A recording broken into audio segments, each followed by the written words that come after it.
ನಮಸ್ಕಾರ. ಇತ್ತೀಚೆಗೆ ಲವ್ ಜಿಹಾದ್ ಪುಸ್ತಕವನ್ನು ಇಡೀ ರಾಜ್ಯಾದ್ಯಂತ ಎಲ್ಲ ಜಿಲ್ಲಾ ಕೇಂದ್ರಗಳಲ್ಲಿ ನಾವು ಬಿಡುಗಡೆ ಮಾಡುವಂಥ ನಿರ್ಧಾರವನ್ನು ತಗೊಂಡು ಶಿವಮೊಗ್ಗ ಹೋಗಬೇಕಾದ್ರೆ DC ಅವರ ಆರ್ಡರ್ ಪ್ರಕಾರ ನನ್ನನ್ನು ತಡಿಲಾಯಿತು. ನಿರ್ಬಂಧನೆ ಒಂದು ವಾರದವರೆಗೆ ಅದನ್ನು ನಿರ್ಬಂಧನೆ ಮಾಡಿದರು.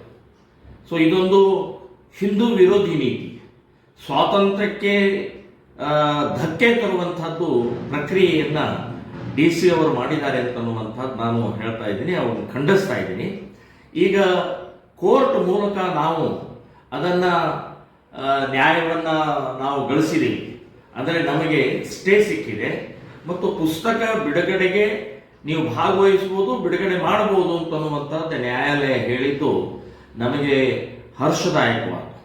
ಸೊ ಈ ಹಿನ್ನೆಲೆಯಲ್ಲಿ 12 ಬುಧವಾರ ಬೆಳಗ್ಗೆ 11:00 ಪತ್ರಿಕಾ ಭವನದಲ್ಲಿ ಈ ಪುಸ್ತಕವನ್ನು ಬಿಡುಗಡೆಯನ್ನು ಮಾಡ್ತಾ ಇದ್ದೀವಿ. ಸೊ ಈ ಪುಸ್ತಕ ಬಿಡುಗಡೆಯ ಸಮಾರಂಭಕ್ಕೆ ತಾವೆಲ್ಲರೂ ಬರಬೇಕು ಮತ್ತು ಈ ಪುಸ್ತಕ ಬಿಡುಗಡೆಗೆ ಪ್ರತಿಷ್ಠಿತ ಅಡ್ವೊಕೇಟ್ಗಳು, ಮಹಿಳಾ ಅಡ್ವೊಕೇಟ್ಗಳು ಮತ್ತು ಮಹಿಳಾ ಇನ್ನಿತರೆ ಪ್ರಮುಖರು ಭಾಗವಹಿಸ್ತಾ ಇದ್ದಾರೆ. ನಾನು ಇರ್ತೀನಿ.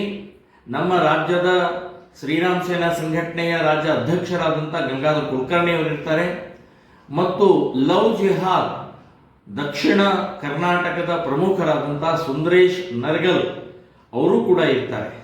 ಸೊ ಈ ಕಾರ್ಯಕ್ರಮ ಯಶಸ್ವಿಗೊಳಿಸೋಗೋಸ್ಕರ ತಮ್ಮೆಲ್ಲರ ಸಹಕಾರ ಇರಲಿ. ಸೊ ಈ ಪುಸ್ತಕ ಬಿಡುಗಡೆಯ ಉದ್ದೇಶ ಹಿಂದೂ ಹೆಣ್ಣುಮಕ್ಕಳ ಸುರಕ್ಷತೆ ಅಂತನ್ನುವಂಥದ್ದು ಸ್ಪಷ್ಟವಾಗಿ ನಾನು ಹೇಳ್ತಾ ಇದ್ದೀನಿ. ಜೈ ಶ್ರೀರಾಮ್.